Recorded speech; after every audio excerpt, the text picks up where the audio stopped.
أعوذ بالله من الشيطان الرجيم بسم الله الرحمن الرحيم والصلاة والسلام على أشرف الأنبياء والمرسلين نبينا محمد وعلى آله وأصحابه أجمعين وأشهد أن لا إله إلا الله وحده لا شريك له وأشهد أن محمدا عبده ورسوله صلى الله عليه وسلم أما بعد. Bienvenue à vous tous et à vous toutes dans cette belle aventure que nous allons commencer ensemble, Inch'Allah, dans l'explication de ce livre magnifique et dans la compréhension de tous ces concepts, ces idées, ces ressentis qui sont fondamentaux pour les musulmans. Nous sommes maintenant dans les notes préliminaires et nous allons commencer avec le premier point, qui est le fait que l'islam soit le plus grand des bienfaits qu'Allah Azza wa Jal ait donné à l'humanité. Walhamdulillah. Il est important de comprendre pourquoi ce livre commence par ce chapitre en fait. Pourquoi est-ce que nous allons commencer par l'apprentissage de qui est notre Seigneur ? Eh bien parce que la chose la plus importante qui nous permet de pouvoir rentrer au paradis, la chose qui est la base de la bâtisse, qui est la racine de l'arbre de la foi, c'est al-i'tiqad, al-aqida, c'est-à-dire la connaissance de qui est Allah, le dogme, la croyance. Puisque pour adorer Allah, il faut le connaître. Pour l'aimer, il faut le connaître. Et il faut l'adorer d'une façon que lui a choisie, et non pas une façon que nous aurions choisie. Puisque l'islam, je vous le rappelle, fait référence à un mot qui est al-istislam et qui est la soumission. Nous avons une phrase dans les sciences islamiques qui est « sharaful ilmi bi sharafil ma'louma » et que je pourrais traduire en français « la noblesse d'une science est définie par la noblesse du sujet que l'on étudie ». C'est-à-dire, plus la chose que je vais étudier est noble, et plus la science qui me permet d'étudier cette chose sera noble. Et bien qu'Allah subhanahu wa ta'ala soit au-dessus de toute chose, nous étudions qui est Allah subhanahu wa ta'ala. Donc ce n'est pas un chapitre que l'on lit en allant vite ou que l'on écoute sur le côté. C'est la base de notre dîn, c'est la base de ce que l'on nomme at-tawhid. C'est la base de l'unicité absolue d'Allah subhanahu wa ta'ala. Parce que tout ce que nous allons faire ensemble a un but ultime. Ce but ultime, c'est de concrétiser l'unicité absolue d'Allah Azza wa Jal, le tawhid d'Allah Azza wa Jal.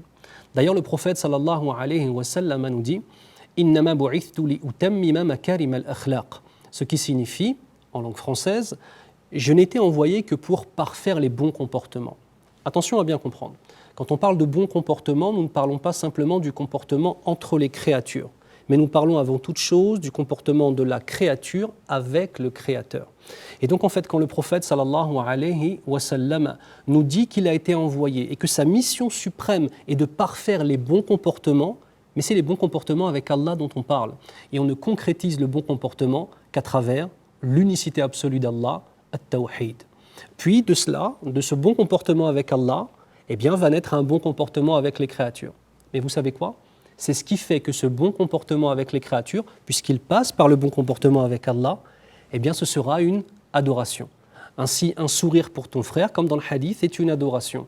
Le bon comportement avec ton voisin devient une adoration. La aqida, le dogme, a la possibilité, nous donne la possibilité de transformer chacune de nos actions en adoration, incha'Allah ta'ala. Le dogme, la croyance, l'i'tiqad, va nous permettre en fait de faire un pont entre deux choses. Entre d'une part le monde des idées, qui se passe au niveau symboliquement ici, bien que ce soit dans le cœur en réalité, mais le monde des idées, au niveau du aql et de la compréhension de ce qu'on voit, de ce qu'on entend, la façon dont nous allons réfléchir et comprendre les idées. Et d'autre part, la réalité du ressenti. Et finalement, ce qu'on appelle la tarbiya qur'aniyya, c'est-à-dire l'éducation coranique, c'est le fait de pouvoir créer un pont entre le monde des idées et le monde du ressenti. Le monde des idées et le monde du ressenti. À ce moment-là, ta prière devient une chose extraordinaire. À ce moment-là, lire le Coran devient une chose extraordinaire. Parce que tu n'es pas simplement dans la validation de concepts. Oui, le Coran est la parole d'Allah, ou bien la sunna du prophète sallallahu alayhi wa sallam est la parole du messager. Tu n'es pas simplement dans l'idée, tu deviens dans le ressenti. Et c'est ce qu'on va essayer de comprendre ensemble, incha'Allah ta'ala. Très important de comprendre qu'Allah subhanahu wa ta'ala, par sa miséricorde, nous a donné, nous donne et nous donnera. Allah Azza wa Jal nous dit, Bismillah ar-Rahman ar-Rahim, wa in ta'uddu ni'matallah la tuhsuha, ce qui signifie, et si vous comptez les bienfaits d'Allah, vous ne pourriez pas les dénombrer. Tout ce qu'Allah nous donne, et en échange de cela, il nous impose une chose qui elle-même sera une source de bonheur, c'est le fait de l'adorer. N'oubliez pas, mes frères et sœurs, que nous n'appartenons pas à ce monde d'ici-bas. Notre origine est le paradis. Notre père Adam alayhi salam était au paradis. Il en est descendu. Nous ne sommes pas chez nous ici. Et finalement, nous sommes comme des voyageurs qui sont simplement en train de préparer leur retour dans leur propre maison. Et ça, c'est très très important à comprendre, Inch'Allah.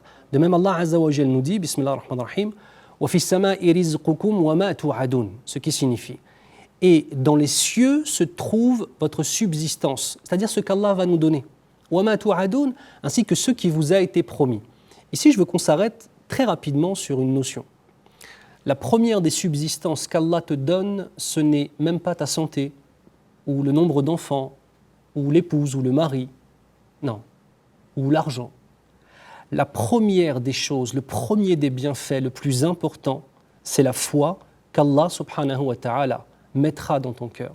Ça nous rappelle une chose qui est très très importante, c'est que la foi dans nos cœurs émane de la subsistance qu'Allah Azza wa Jal nous donne.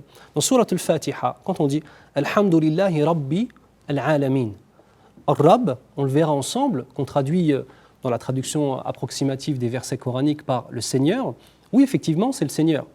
Mais le Seigneur est beaucoup de choses. Il est le Seigneur, le créateur de toutes choses, le possesseur de toutes choses, celui qui donne la subsistance à toutes choses. Et il est capable de tout, et il fait la prédestination. D'autres choses encore, mais ça c'est les plus importantes. Regardez dans les éléments que j'ai mentionnés. Lorsqu'Allah Azza wa Jal se présente dans la sourate la plus importante, qui est Surat al-Fatiha, la première des choses, le premier des noms qu'il nous donne pour définir qui est Allah, c'est Rabb.